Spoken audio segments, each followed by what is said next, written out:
what we got in from Colorado was a bunch of sets of large animal blades.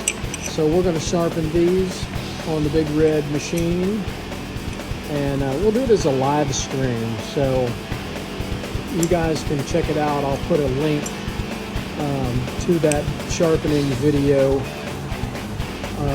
here off of this short.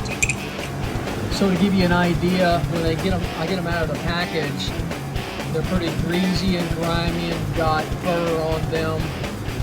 So that's why I clean them up in the ultrasonic cleaner before I sharpen them. So those are the ones that are been washed and dried and they're waiting to be sharpened. So I got the large animal blades really clean in the ultrasonic cleaner, and I just use simple green is all I use in it.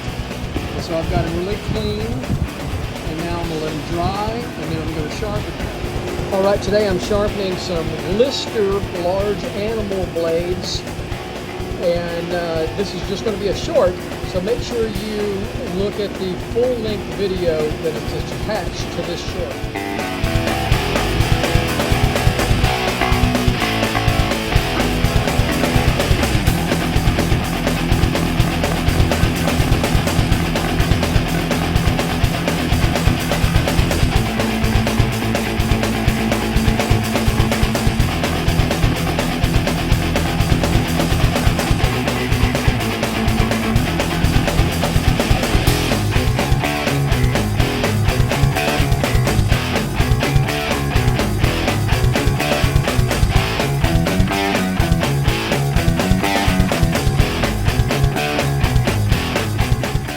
Alright, I got them all re-sharpened, cleaned, re-sharpened, and I'm going to oil them and put them back in their containers and put them back in the box and mail them back out to the client so they can take care of those sheep, goats, and steers.